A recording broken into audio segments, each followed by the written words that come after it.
할렐루야. 네, 우리 한 번 더 인사하실까요? 할렐루야. 네, 오부 예배 함께하고 계신 모든 동산의 가족들을 환영하고 축복합니다. 오늘도 하나님이 우리를 예배 자리로 부르신 줄로 믿습니다. 아멘이십니까? 여러분 특별히 오시는 길에 보셨는지 모르겠습니다. 차를 이용하셨으면 못 보셨을 수도 있는데 지금 저희 교회가 너무 예쁘게 밖에 조명을 해놨어요. 보셨어요? 이게 저희가 또 이번 여름말에 특별히 성탄 스트리트라고 해서 이웃들과 함께 예수님의 나심을 함께 누리고 나누자라는 이름으로 하나하나 갖고 가기 시작하고 있는데요, 꼭 예배 마치고 보고 가셔도 좋겠어요. 이게 저녁 예배 오는 사람들의 특권 아니겠습니까? 낮에는 별로 안 이쁘거든요. 그래도 오후 예배 오시면 또 이렇게 좋은 것도 보시고 좋은 하나님도 깊이 만나고 돌아가셨으면 너무 좋겠습니다. 우리 함께 찬양할 텐데요, 기도 한번 하고 우리도 예배의 문을 열지요. 이렇게 기도하겠습니다. 하나님, 저 밖에 야경이 아름답고 참 좋은 것처럼 우리 하나님을 만나는 이 시간이 우리에게 참 좋습니다. 그 주님 깊이 만나고 하나님이 우리에게 하시고자 하시는 말씀 깊이 듣고 그 말씀으로 새 힘과 능력 풍성히 얻는 정말로 하나님 앞에 서는 예배 되게 하여 주옵소서라고 우리 함께 기도하며 나아가겠습니다. 기도합니다. 하나님 감사합니다. 오늘 우리가 좋으신 하나님 앞에 하나님 정말로 이 겨울날 하나님을 예배함이 얼마나 좋고 우리에게 유익인지를 마음껏 누리는 예배가 되게 하여 주시옵소서.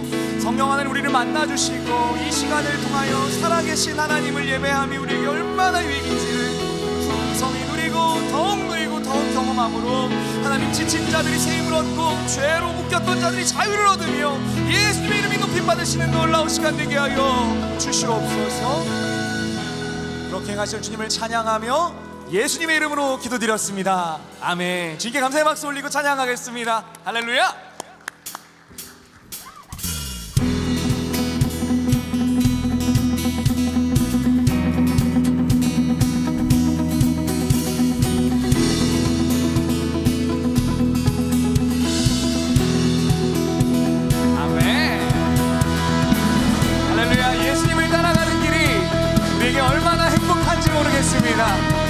오늘 우리가 주님을 찬양하며 주님을 따라갈 때에 모든 어둠이 떠나가고 주님의 임재가 가득할 줄 믿습니다. 함께 고백합니다. 예수 따라가며 예수 따라가며 복음 순종하며 우리 행할 길 완하겠네. 주를 의지하며 순종하는 자를 주가 늘 함께 하시리라. 해를 당하거나 우리 고생할 때 주가 위로해 주시겠네.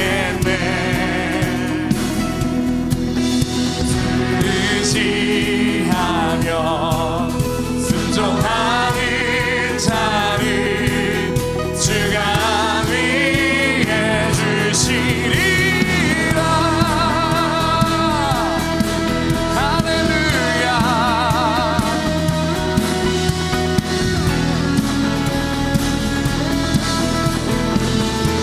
함께 찬양합니다. 남의 짐을 지고 남의 짐을 지고 슬픔 위로하며 주가 상급을 주시겠네. 주를 의지하며 순종하는 자를 항상 복 내려주시리라. 할렐루야. 의지하며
우리들이 함께 많이 부르는 고백인데요, 가사가 참 예쁘고 귀해요.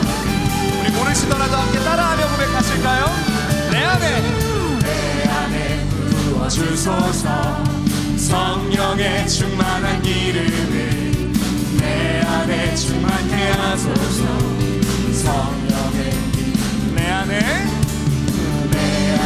부어주소서. 성령의 충만한 기름을 내 안에 충만케 하소서. 성령의 기름으로 내게 기름 가득할 때 주의 복음 전할 수 있네. 내게 기름 가득할 때 주의 사랑 베푸네. 나의 우리 주님께서 밤중에 찾아오실 때에 기름 준비된 자만이 잔치 자리 들어가네. 그날에 우리 주님께서 밤중에 찾아오실 때에 기름 준비된 자만이 잔치 자리 들어가네. 자, 한번 고백합니다. 내 안에 부어주소서. 성령의 충만한 기름을 내 안에 충만케 하소서. 성령의 기름으로 내 안에 부어주소서. 성령의 충만한 기름을 내 안에 충만케 하소서. 성령의 기름으로 내게 기름 가득할 때 주의 복음 전할 수 있네. 내게 기름 가득할 때 주의 사랑 베푸네. 그날에 우리 주님께서 밤중에 찾아오실 때에 기름 준비된 자만이 잔치 자리 들어가네. 그날에 우리 주님께서 밤중에 찾아오실 때에 기름 준비된 자만이 잔치 자리 들어가네.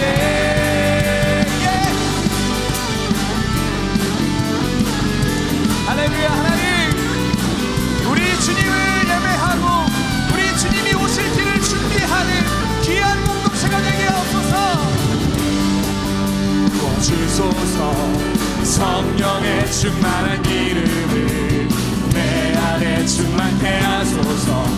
성령의 기름으로 내 안에 부어주소서. 성령의 충만한 기름을 내 안에 충만케 하소서. 성령의 기름으로 내게 기름 가득할 때 주의 복음 전할 수 있네. 내게 기름 가득할 때 주의 사랑 베푸네. 그날에 우리 주님께서 밤중에 찾아오실 때에 기름 준비된 자만이 잔치 자리 들어가네. 그날에 우리 주님께서 밤중에 찾아오실 때에 기름 준비된 자만이 우리 그 천국은 마치 밭에 감추인 보와 같습니다. 둘, 셋, 넷. 천국은 마치 밭에 감추인 보와 땅속에 묻힌 아무도 모르는 고성. 천국은 마치 밭에 감추인 보화 땅속에 묻힌 아무도 모르는 고성이라네. 그 보석 발견한 사람은 기뻐 뛰며 집에 돌아가. 집 팔고 땅 팔고 냉장고 팔아 기어이 그 밭을 사고 갈 거야. 천국은 마치 밭에 감추인 보화 땅속에 묻힌 아무도 모르는 보석. 천국은 마치 밭에 감추인 보화 땅속에 묻힌 아무도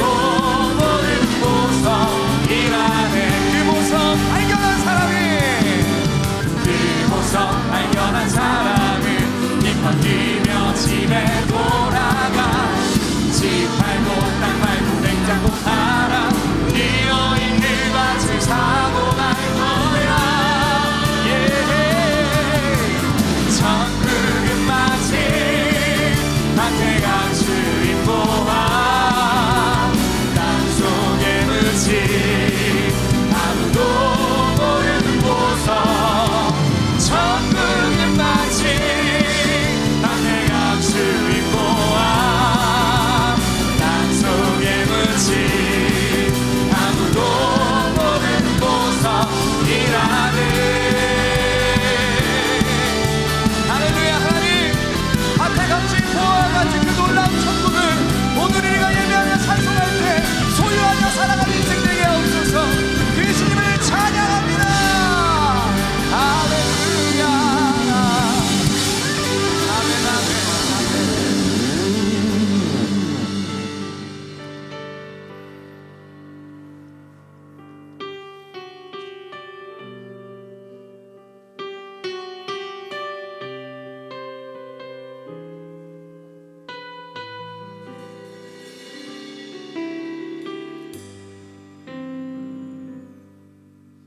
주님, 제 마음이 너무 둔해서 주님을 볼 수 없습니다. 이 땅에서 가요 이 땅만 보다가 주님 손을 놓쳤습니다. 나는 나그네로 왔는데 왜 주저앉게 되었나. 나는 정직이인데 언제부터 내 삶의 주인이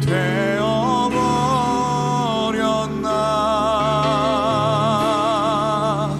믿음이 없이는 기쁘시게 못하나니 고된 수고도 다 헛될 뿐이라. 믿음이 없어서 무너진 삶의 모든 자리에 다시 주님을 기다립니다.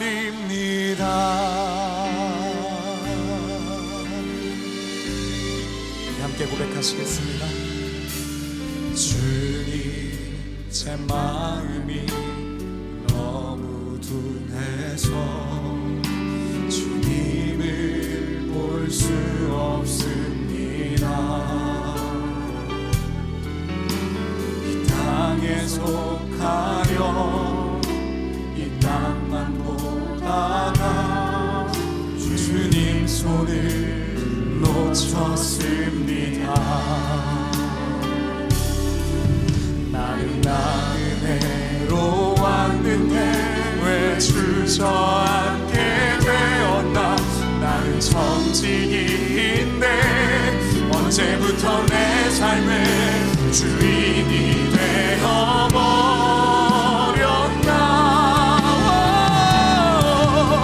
믿음이 없이는 기쁘시게 못하나니 고된 수고도 다 헛될 뿐이라. 믿음이 없어서 무너진 삶의 모든 자리에 다시 주님을 기다리. 믿음이 없이는 기쁘시게 못하나니 주를 찾는 자 반드시 만나니. 믿음이 없어서 무너진 삶의 모든 자리에 다시 주님을. 자, 한 번 더 고백하시겠습니다. 믿음이 없이는 기쁘시게 못하나니 고된 수고도 다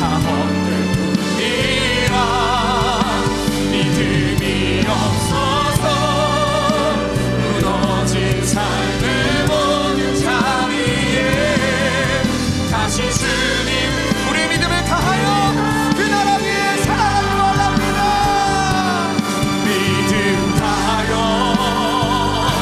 그 위에 서리라.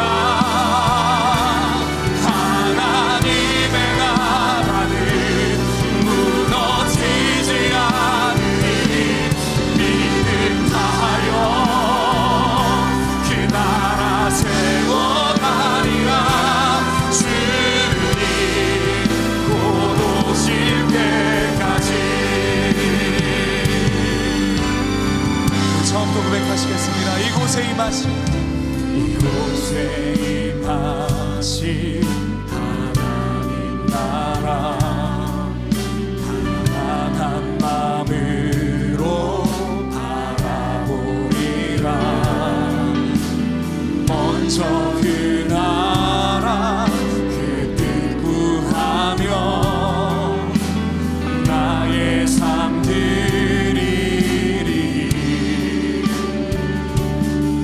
주님이 맡기신 하나님 나라 믿음의 눈으로 바라보리라. 하늘의 뜻이 이 땅 가운데 완성될 그날까지 믿음 다하여 그 위에 서리라. 하나님의 나라 무너지지 않으리. 믿음 다하여 그 나라 세워가리라. 자, 우리 다시 한 번 더 우리 믿음을 다하여 믿음 다하여 그 위에 서리라. 하나님의 나라 무너지지 않으리. 믿음 다하여 그 나라 세워가리라. 자, 우리 마지막으로 우리 믿음의 고백을 담아 믿음 다하여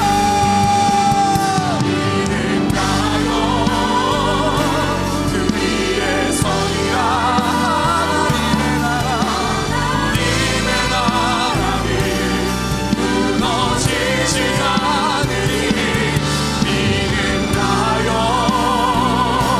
그 나라 세워가리라. 주님 곧 오실 때까지. 저녁에 기도를 나가시겠습니다. 함께 기도할 때에 하나님, 오늘 그 하나님의 나라를 함께 보는 시간이 되게 하여 주시옵소서. 하나님의 나라를 발견하는 시간, 살아내는 시간, 그 하나님의 나라가 우리의 삶에 임하는 놀라운 시간 될 수 있도록 말씀 가운데 기도 가운데 은혜를 달라고 우리 주여 한번 치고 통성으로 기도하며 나가시겠습니다. 주의 이름을 찾습니다. 주여.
사랑하는 아버지 감사합니다.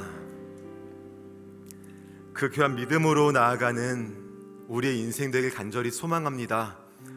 하나님, 우리 인생 가운데 주의 나라가 확장되도록 도와주시고 우리 인생 가운데 주의 뜻이 이루어지도록 도와주시고 우리 모든 삶을 통하여서 우리 모습은 가려주시되 나를 권하신 예수님만 존귀히 여김받을 수 있는 우리 아버지의 귀한 축복이 임하도록 인도하여 주옵소서.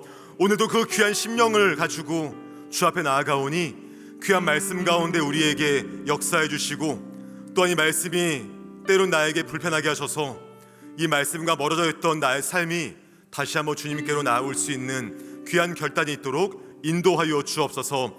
감사드리며 예수님의 이름으로 기도합니다. 아멘. 함께 보실 말씀은 마태복음 13장 44절부터 46절까지 말씀입니다. 마태복음 13장 44절부터 46절까지 말씀 우리 함께 보겠습니다.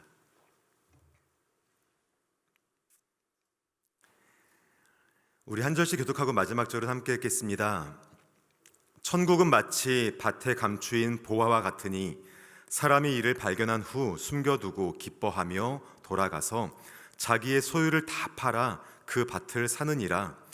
또 천국은 마치 좋은 진주를 구하는 장사와 같으니 극히 값진 진주 하나를 발견함에 가서 자기의 소유를 다 팔아 그 진주를 사느니라. 아멘. 감추인 보화와 진주 장사란 제목으로 함께 말씀 나누겠습니다. 2014년에 미국 캘리포니아 북부에 사는 한 중년 부부가요, 강아지와 함께 산책을 나갔다고 합니다. 그러던 중에 마당에서 조금 튀어나온 깡통 하나를 발견하게 되었대요. 그래서 발에 걸리니까 그것들을 팠답니다. 깡통을 파니까 또 다른 깡통들이 줄지어 나왔답니다. 그런데 놀랍게도 그 안에는 1427개의 금화들이 가득히 있었다고 해요. 이 금화들이 무엇인가 보니까 그때부터 150년 전에, 그러니까 캘리포니아의 골드러시 기간에 만들어진 희귀한 동전이었다고 합니다. 그 가치를 환산해 보니까 무려 1,000만 달러, 그 당시 가치로 약 107억 원이 됐다고 합니다. 내일부터 강아지와 함께 산책하는 믿음의 역사가 있으시기를 주의 이름으로 축복합니다. 땅의 보화를 감추는 것은요, 고대 이스라엘에서도 흔히 있었던 일이었습니다. 당시에는 지금처럼 금고나 은행이 없었죠. 그리고 이스라엘은 전쟁이 많던 지방이었습니다. 그래서 전쟁이 나거나 갑작스러운 일이 있을 때는 보물을 잘 보관할 수 있는 방법이 땅을 파서 거기에 묻는 것이었다라고 해요. 일부 신중한 사람들은 전쟁이 날 것 같은 기미가 보이면 자신의 모든 보화와 보물을 항아리에 넣어서 땅에 묻어두었다고 합니다. 그리고 그 시기가 지나가면 다시 그것들을 파내었다고 하죠. 근데 문제는 뭐냐면 보물을 땅에 묻어놓은 주인이 전쟁이나 사고로 죽는 경우예요. 유언장을 남기지도 않았기 때문에 가족들도 그 보물이 어디인지 알지 못합니다. 이 보물은 아무에게도 알려지지 않은 채 수십 년, 수백 년 동안 땅속에 묻혀 있게 되는 겁니다. 그렇게 오랜 시간이 지나게 되고요, 땅의 주인이 여러 명 바뀌게 되면서 땅속에 묻힌 보물의 존재를 아무도 모르는 그러한 일들이 발생하게 되는 거죠. 그런데 어느 날 농사를 짓던 한 소작농이 밭을 갈다가 괭이에 뭔가 걸리는 소리를 들었습니다. 그리고 처음에는 돌이겠지 하고 팠는데 그 땅 속에는 녹슨 항아리가 있었고 항아리 안에는 많은 보물이 있었다라고 오늘 비유가 우리에게 이야기해 줍니다. 여러분이 이 소작농이라면 어떻게 하시겠습니까? 땅의 주인에게 이 사실을 알리시겠습니까? 아니면 오늘 비유 속의 주인공처럼 다시 조용히 묻어두고 홀로 일단 돌아가겠습니까? 여러분 착한 분이시니까, 그렇죠? 저는 아마 이 주인공처럼 했을 것 같습니다. 몇몇 사람들은요, 이 소작농의 윤리성을 가지고 지적을 해요. 어떻게 그럴 수가 있냐는 거죠. 소작농이면 당연히 주인에게 말해야지 왜 말하지 않냐, 윤리적으로 맞지 않다라고 말하기도 합니다. 그런데요, 당시 관습을 보면 그렇게 할 의무가 없었습니다. 유대랍비의 율법에 따르면 재미있는 이야기들이 있어요. 어떤 사람이 물건을 가지고 있다가 떨어뜨렸습니다. 근데 이 물건이 우리 집과 도로의 경계면에 떨어진 거예요. 여러분, 그럼 이 물건 누가 주인입니까? 내 거잖아요, 그렇죠? 근데 당시 문헌에 따르면 이 물건이 경계선보다 절반 이상 넘어갔으면은 주운 사람이 주인이고요, 절반보다 안쪽으로 들어와 있으면은 집 주인의 것이었다라고 합니다. 그리고 오늘 비유에 등장하는 것처럼 밭에서 무언가 발견했을 때는 어땠을까요? 당시 관습에 따르면 주인이 없는 보물은 발견한 사람이 주인이래요. 단 이 땅이 내 땅일 경우만 그렇습니다. 만약에 이 땅이 내 땅이 아니다면 어땠을까요? 이 땅의 주인과 그 물건을 반반씩 나누게 되어 있었다고 합니다. 여러분, 나쁘지 않죠? 이 보화를 주인과 반반씩 나눈다, 나쁘지 않습니다. 그런데 땅 주인은 힘이 있고요, 소작농은 힘이 없죠. 이 당시의 노예 또한 이런 소작농들은 크게 중요한 인권이 아니었습니다. 그렇기 때문에 주인이 그 보화가 너무 탐나서 이 일꾼을 죽여도 아무도 뭐라 할 수 없는 상황인 거예요. 그래서 이 비유 속에 등장하는 사람이 얼른 땅에 묻고 그것들을 흙으로 덮은 다음에 자기 집으로 돌아갑니다. 그리고는 모든 것들을 다 끌어 모아서 이 밭을 사는 거예요. 요즘으로 말하면 영끌을 하는 거죠. 영혼까지 다 끌어 모아서 이 밭을 사는 이야기가 오늘 본문 속에 등장하는 이야기입니다. 이 비유는요, 하나님 나라 비유 중에 잘 알려진 비유이기도 합니다. 그리고 우리에게 익숙한 비유예요. 또 함께 불렀던 찬양처럼 어린이들도 많이 부르는 찬양입니다. 집 팔고 땅 팔고 냉장고 팔아서 그 밭을 사는 아주 중요한 내용입니다. 그런데 우리는요, 이 비유를 들을 때 한 가지 오해하는 것이 있습니다. 어떤 오해냐면 이 비유의 핵심을 보화를 발견하고 그것을 얻기 위해 치루어야 하는 대가나 희생의 그 강조점을 둘 때 우리는 이 비유를 오해하게 됩니다. 무슨 말이냐면 소작농이 자신의 모든 것을 팔고 다 희생한 결과 그 보화를 얻었다라고 이해한다라면 우리는 이 비유를 바르게 이해한 것은 아닐 수 있다라는 거예요. 따라서 이 비유를 보화를 얻기 위해 내 거 다 희생하십시오, 천국을 소유하기 위해서 모든 것 주께 드리십시오, 그러면 천국 받습니다, 이렇게 이해할 수는 없다라는 것입니다.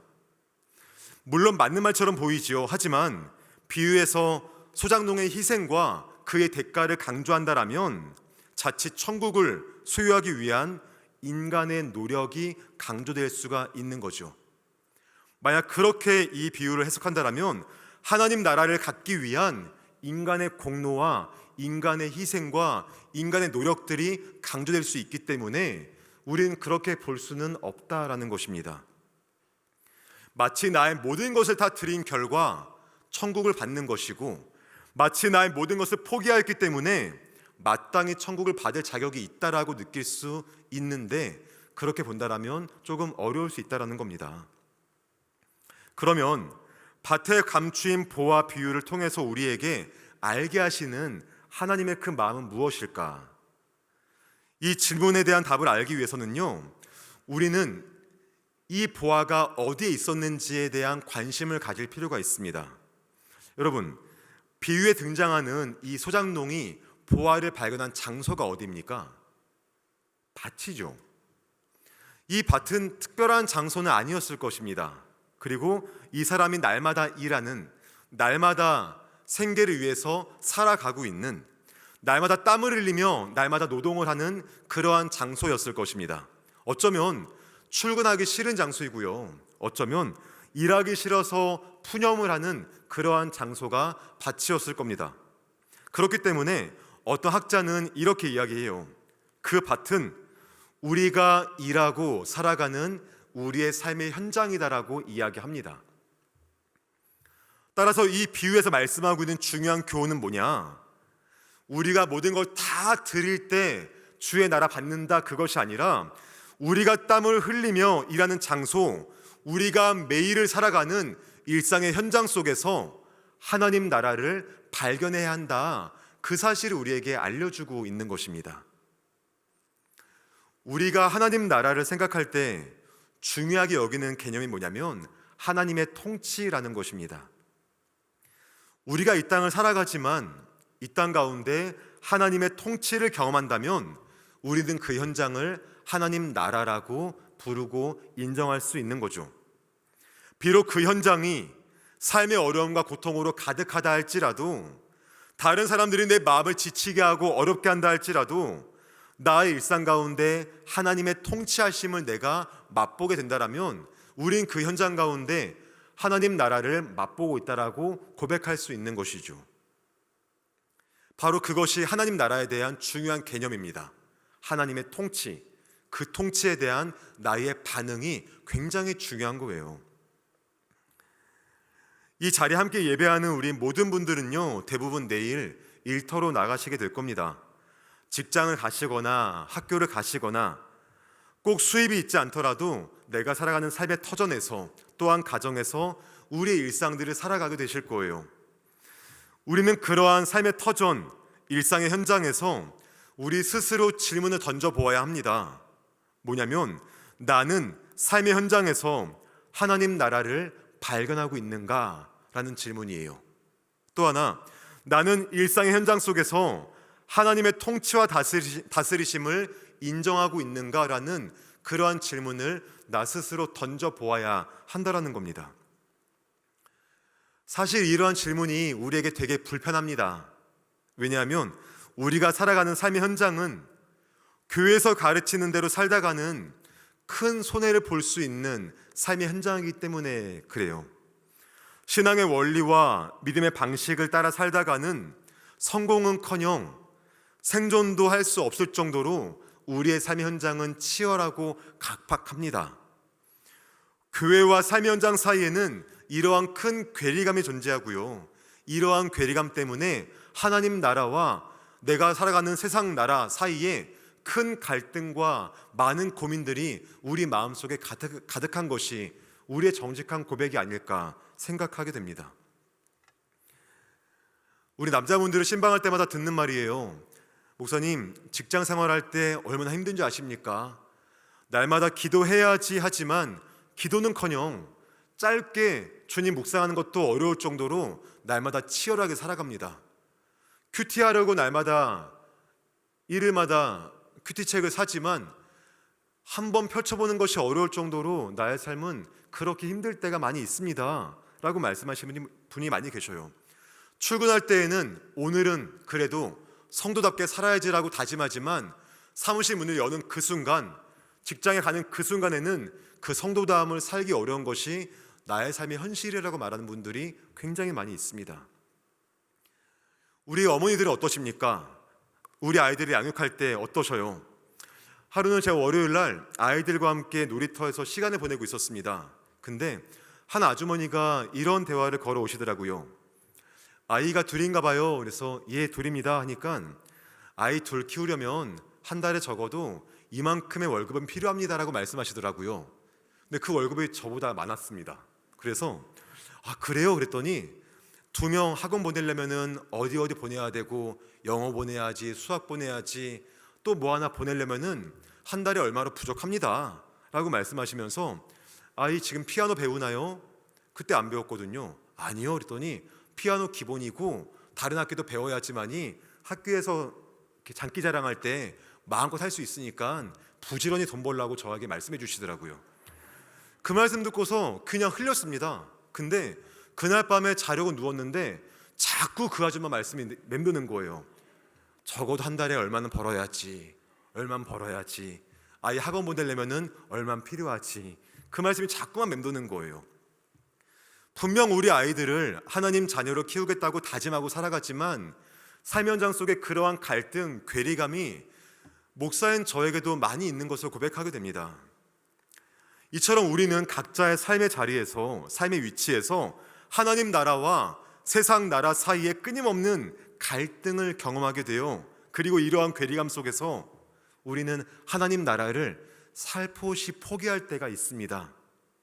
하나님의 통치를 거부할 때가 있습니다. 왜냐하면 이 땅에서 사는 것이 우리에겐 더 소중하고, 이 땅에서 사는 것이 더 피부로 와닿기 때문에 조금 멀게 느껴지는 하나님 나라, 그 통치는 잠깐 손에 놓아도 될 것이라고 느끼기 때문에 우린 그 괴리감 속에서 하나님 나라를 놓을 때가 많이 있다라는 거예요. 여러분 그러할 때 없으셨습니까? 그러한 괴리감 속에서 하나님 나라라는 이 주제는 우리의 삶과는 조금 멀어진 주제처럼 들리기도 합니다.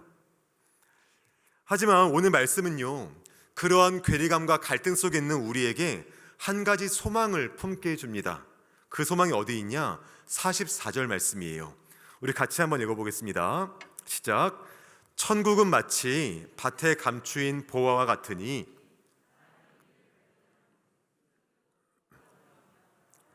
자기 소유를 다 팔아 그 밭을 사느니라. 아멘. 밭에 감추인 보화를 발견한 이 소장농이요, 집으로 돌아갈 때 그 마음이 어땠다고 말합니까? 기뻐하며 돌아갔대요. 저는 여기가 그렇게 이해가 안 되더라고요. 왜 기뻐할 수 있지? 다른 누가 발견할까 봐 노심초사해야 되지 않을까? 그런 마음이 드는 거예요. 근데 이 사람은 기뻐하며 돌아갔답니다. 근데 여기에 기뻐하다라는 말씀을 좀 더 깊이 연구해 보니까 어떤 의미가 있냐면 은은한 기쁨이라는 뜻이 있더라고요. 무슨 말인가요? 나의 삶에서, 나의 삶의 현장 가운데, 나의 일상 가운데 하나님 나라를 발견하게 되었을 때요, 그리고 주의 통치를 내가 맛보았을 때 나의 마음속에는 은은한 기쁨이 나의 삶 속에 항상 머물게 된다라는 것을 우리에게 알려주는 것입니다. 내가 주의 통치를 맛보게 되었을 때 그 통치 안에 있는 자가 누리는 하나님의 자녀로서의 이 땅의 가치와는 다른 그 은은한 기쁨, 그 기쁨이 나의 삶 속에 가득하게 되어지는 그 은혜가 있음을 우리에게 말해주고 있는 것입니다. 주 안에 사랑하는 여러분, 내일부터 다시 한 주간의 일상이 시작이 됩니다. 그리고 치열한 삶의 현장으로 또다시 가게 되실 겁니다.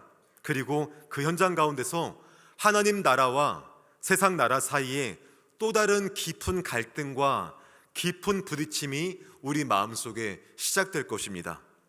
비록 그 치열함이 점점 더 심해지고 그 갈등이 우리 마음속에 점점 더 깊어진다 할지라도 하나님은 바로 그 현장에서 나의 일상 가운데, 나의 직장 가운데, 우리 가정에서 당신의 나라를 이루어 가시는 것을 믿으시기를 주의 이름으로 축원합니다. 소장농의 일상 현장 가운데 천국을 발견한 것처럼요, 우리 일상 가운데, 우리 직장 가운데, 우리의 가정 가운데 하나님 나라가 숨겨져 있음을 알고 또한 그의 통치가 나의 삶 속에 이루어지고 있음을 믿게 된다면 우리 삶 속에서는 하나님 백성다운 그 기쁨, 은은한 기쁨, 노심초사하며 매일 살아가는 것이 아니라 하루 종일 주시는 그 은은한 기쁨이 우리의 심령 속에 충만하게 임하게 될 줄을 믿으시기를 주의 이름으로 축원합니다. 그 기쁨으로 말미암아 내일의 모든 삶의 순간 속에 우리의 가정과 일터와 직장과 모든 일상 가운데 그 기쁨으로 살아갈 수 있는 저와 여러분 되시기를 주의 이름으로 축원합니다. 예수님은 또 다른 비유를 통하여서 하나님 나라를 우리에게 말씀해 주고 있습니다. 그 말씀을 45절과 46절에서 말씀하고 있는데요, 우리 같이 한번 읽어보겠습니다. 시작.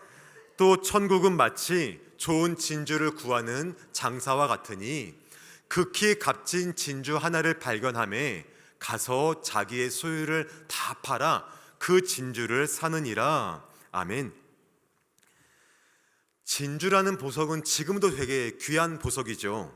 그런데 예수님 당시에는 아주 최고급 보석이었다고 합니다. 왜냐하면 지금은 양식이 있기 때문에 많이 그래도 생산이 되는데 그 당시에는 양식이 없기 때문에 실제로 바다에 가서 구해야 됐대요. 그렇기 때문에 한 나라의 왕이나 그 나라를 대표하는 아주 거부만이 그 진주를 소유할 수 있었다고 합니다.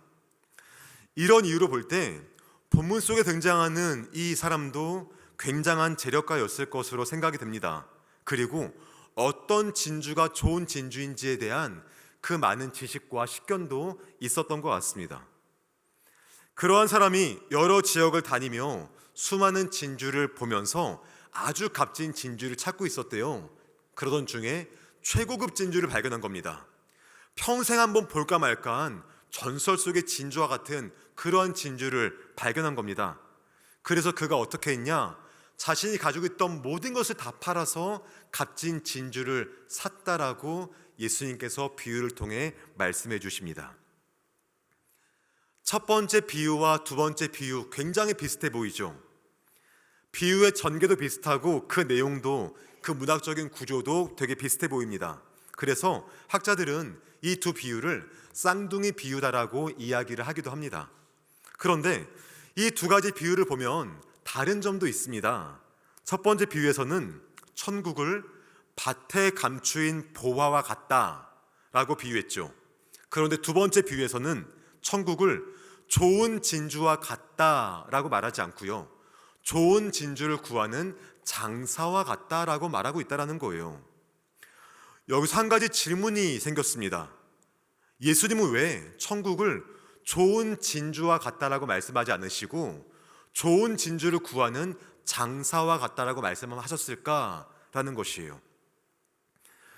천국을 좋은 진주와 같다라고 말씀하셨다라면 천국은 그렇게 좋은 곳이구나라고 알게 되겠는데, 천국은 좋은 진주를 구하는 장사와 같다고 말하면 마치 진주 장사처럼 우리가 천국을 찾고 구해야 하는 것인가라는 그러한 질문이 생기더라고요. 또 진주 장사에게는 좋은 진주를 알아볼 수 있는 지식과 식견이 있었는데, 그렇다면 우리가 천국을 찾고 구하기 위해서 우리에게도 그러한 천국에 대한 지식과 식견이 필요한 것인가, 이러한 질문이 생기게 되었습니다. 근데 우리에게는 그러한 능력이 없음을 저 스스로 알게 되었어요. 무슨 말이냐?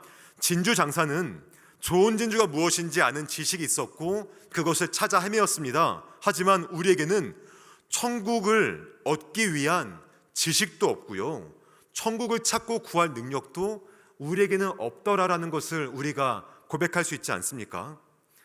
죄인인 우리들은 스스로 천국을 찾거나 하나님을 만날 수 있는 가능성이 없다라는 것이 우리의 존재에 대한 현 주소입니다. 그뿐 아니라 하나님을 찾고 천국을 스스로 구할 수 있는 어떠한 가능성도 우리에게는 없음을 우리가 알고 있다는 거예요. 우리가 믿는 장로교 신앙을 가리켜서 칼빈주의라고 말합니다.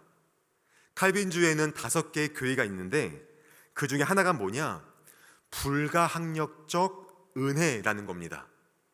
이게 무슨 말이냐면 하나님께서 먼저 나를 찾아오시고 하나님께서 먼저 나를 구원하지 않으신다라면 결코 나는 하나님께 먼저 나아갈 가능성도 어떠한 은혜도 나에게는 없다라는 것이 불가항력적 은혜라는 말의 뜻이에요. 하나님의 은혜가 없으면 나 스스로 하나님을 찾거나 구하거나 만날 수는 없는 존재가 바로 나라는 그 이야기를 하는 겁니다. 이러한 우리의 모습을 사도 요한은 이렇게 말해요. 요한일서 4장 10절입니다. 우리 함께 읽어보겠습니다. 시작. 사랑은 여기 있으니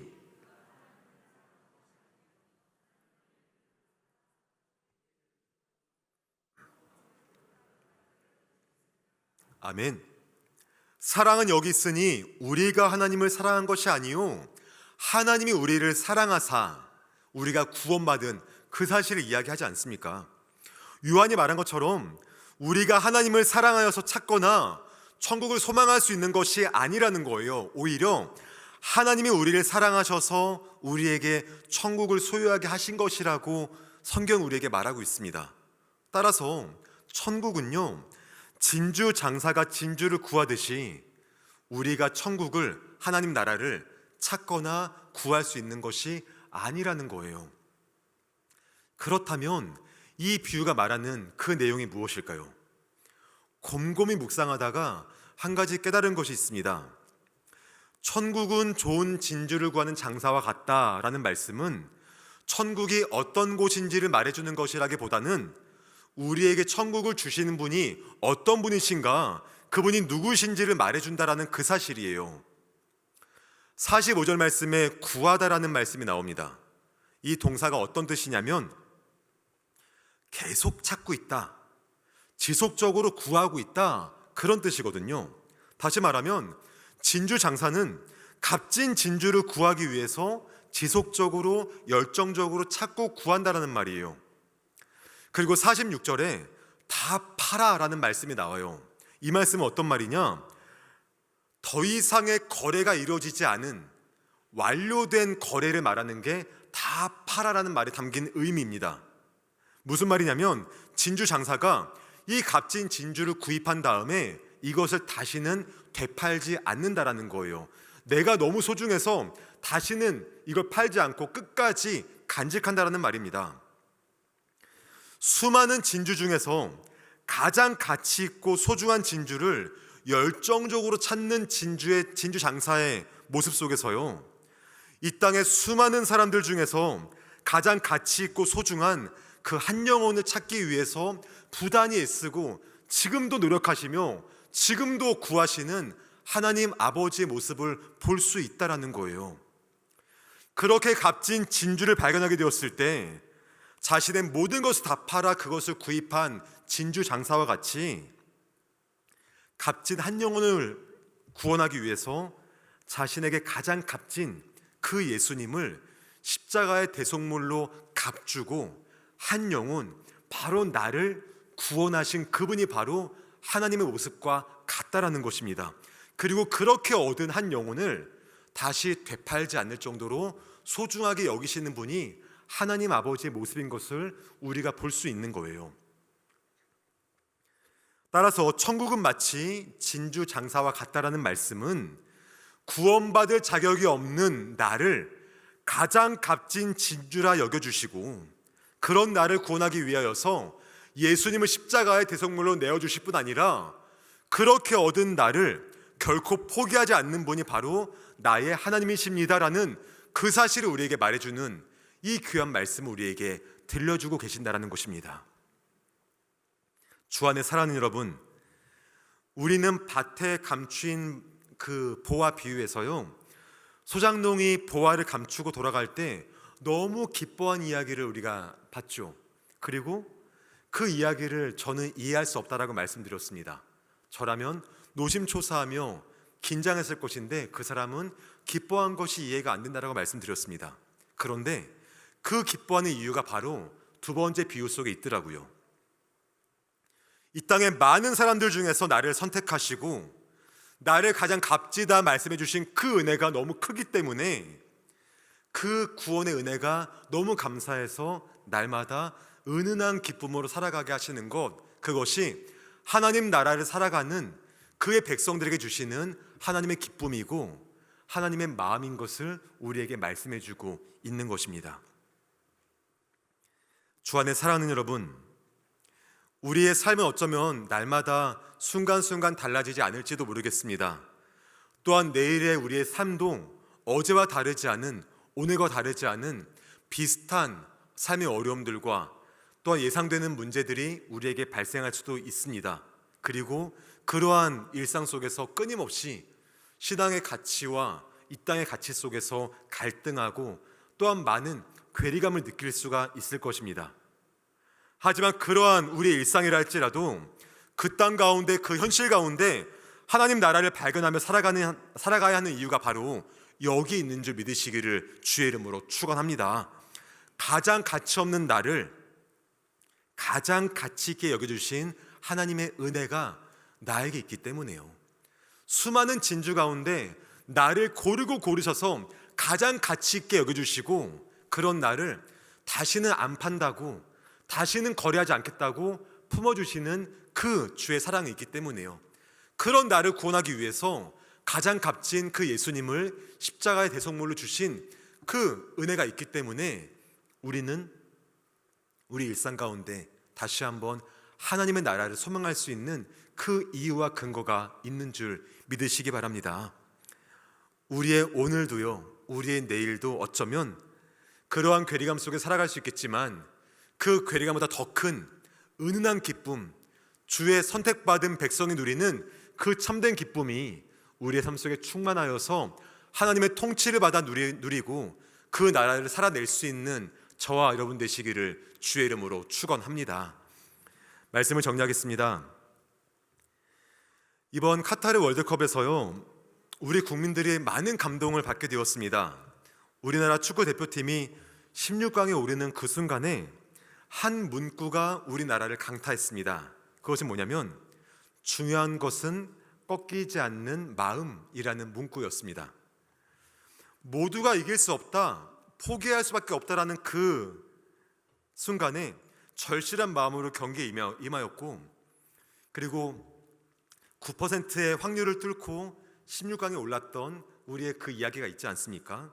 국민들에게는요, 큰 감동과 함께 끝까지 하면 이길 수 있다, 할 수 있다라는 감동을 주었다라고 합니다. 우리가 삶의 현장 가운데 하나님 나라를 발견하는 것과 주의 통치를 받으며 살아가는 것도 이와 같다고 생각을 합니다. 수년 동안 달라지지 않는 나의 일상의 모습이라 할지라도, 오래도록 기도해도 달라지지 않는 응답이 더딘 나의 삶의 어려움이라 할지라도, 그런 나의 인생 바라보며 하나님 나라, 그의 통치라는 말이 더 이상 의미 없게 느껴지는 나의 삶이라 할지라도, 하나님 나라라는 그 말이 교회 안에서만 들려지는 그러한 울림처럼 들려진다 할지라도요, 그 땅 가운데, 그 일상 가운데 하나님을 향한 그 귀한 마음으로, 하나님 나라를 사모하는 그 꺾이지 않는 마음으로 우리가 일상을 살아간다라면, 하나님은 우리 일상 가운데, 우리의 삶의 환경 가운데 반드시 그분의 나라를 이루실 줄로 믿습니다. 그의 통치가 우리의 가정과 일터와 나의 삶 속에 충만하게 임할 줄로 믿습니다. 주 안에 사랑하는 여러분, 이번 한 주간 우리의 삶 속에서요, 나를 가장 값진 진주로 여겨주신 그 주의 마음을 우리가 깊이 알 수 있는 저와 여러분 되시기를 주의 이름으로 축복합니다.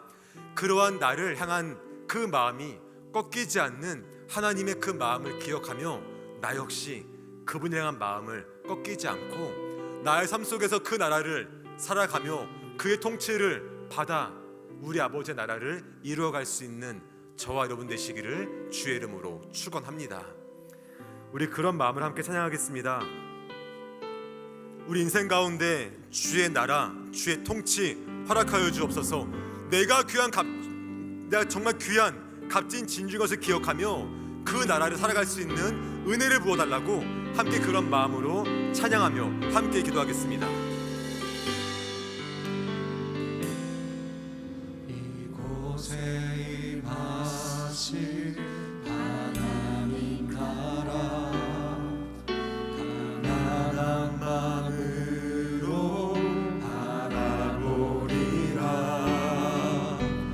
먼저 그 나라 그 뜻 구하며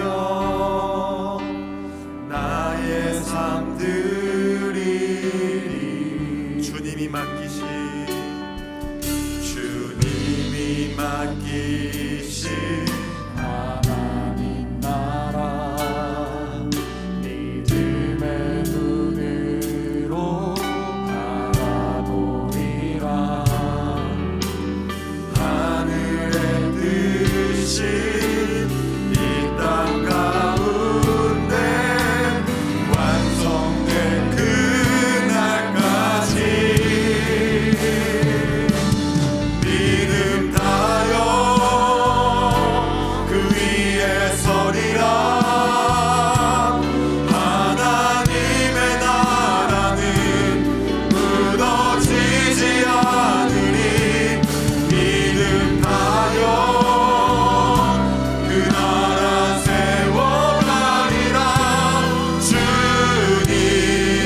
하나님, 이러한 주의 나라가 나 일상 가운데 임하도록 인도하여 주옵소서. 늘 달라지지 않는, 늘 힘들고 어려운 나의 삶이라 할지라도 주의 나라와 이 땅의 나라 가운데 많은 갈등과 고민이 있는 나의 삶이라 할지라도 주의 나라가 임하는 그 귀한 은혜 허락해 주시옵시고, 나 일상 가운데, 우리 가정 가운데, 우리 직장과 일터 가운데 주의 다스리심과 통치하심을 맛보 나아갈 수 있는 그 귀한 은혜로 말미암아 주님이 주시는 그 기쁨과 감사함이 넘치는 나의 삶으로 인도하여 주옵소서. 우리 주 한번 부르짖고 함께 기도하겠습니다. 진짜습니다. 주여,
기도하겠습니다.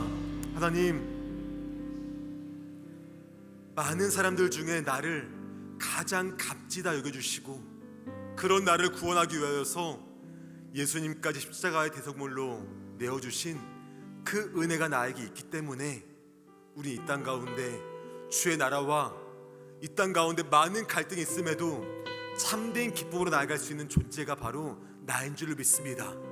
그 귀한 사랑과 은혜가 그 선택하심이 나에게 있기 때문에 그 귀한 믿음을 따라 오늘도 살아가도록 도와주시고, 또 한 주간의 모든 일상 가운데 그러한 선택받은 자로서, 사랑받는 자로서 귀한 자부심과 또한 자신감으로 우리 아버지 기쁨으로 나아갈 수 있는 우리 모든 삶의 순간 되도록 인도해달라고 다시 한번 주여 한번 부르짖고 함께 기도하겠습니다. 주님께습니다. 주여,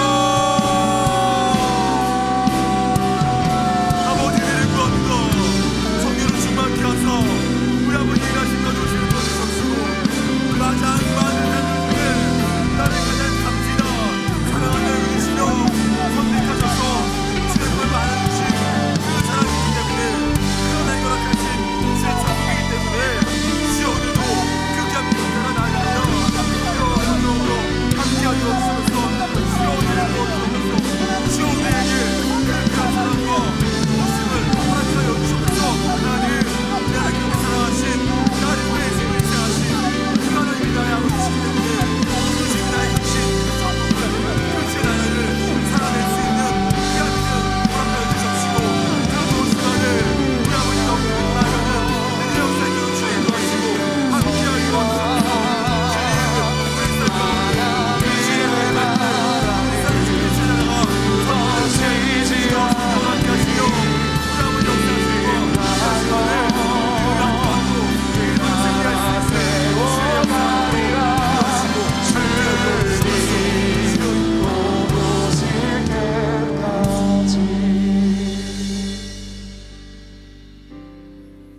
사랑하는 아버지 감사합니다. 하나님 나라 그 통치가 임하는 장소가 바로 나의 일상의 현장이며 나의 가정이며 나의 일터이며 나의 모든 일상의 순간들인 줄 믿습니다.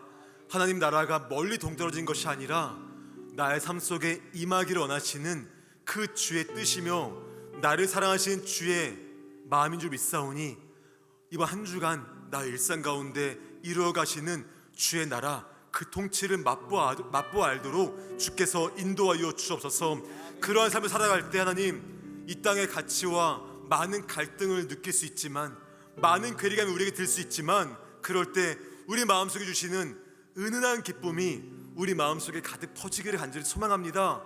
왜냐하면 많은 진주 중에 고르고 고르셔서 가장 값지다 말씀해 주신 그 사랑이 있기 때문에, 그런 나를 구원하기 위하여서 예수님까지 십자가에 내어주신 그 사랑이 있기 때문에 우린 오늘도 그 사랑을 따라 주의 나라를 이뤄가길 다짐하고 나아가오니, 그러한 우리 일상 가운데 때로는 어렵고 힘든 역경이 있다 할지라도 나의 마음속에 가득히 채워주시는 그 기쁨과 은은한 감사함이 우리 한 주간의 모든 삶을 채울 수 있도록 주께서 인도하여 주옵소서.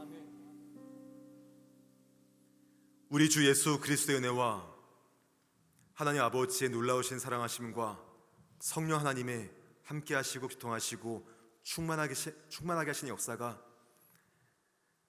나의 일상 가운데 주의 나라가 선포되며 주의 나라가 이루어지기를 다짐하고, 나의 모든 일상 가운데 그 뜻을 찾고 구하기를 다짐할 뿐 아니라, 그런 순간마다 많은 갈등이 있고 많은 괴리감이 들 수 있지만 그 순간에도 나에게 은은한 기쁨을 주시는, 그렇게 나를 사랑하시고 구원하신 그 은혜로 말미암아 하나님과 함께 주의 나라 백성으로 살아가기를 다짐하고 나아가는 이 자리 거기 속의 모든 주의 백성들 머리머리 위에와 그들의 가정과 그들의 자녀들과 또한 생업의 현장들과 우리가 살아갈 하나님 나라가 될 우리 모든 일상들 위에 영원토록 함께 있을지어다. 아멘.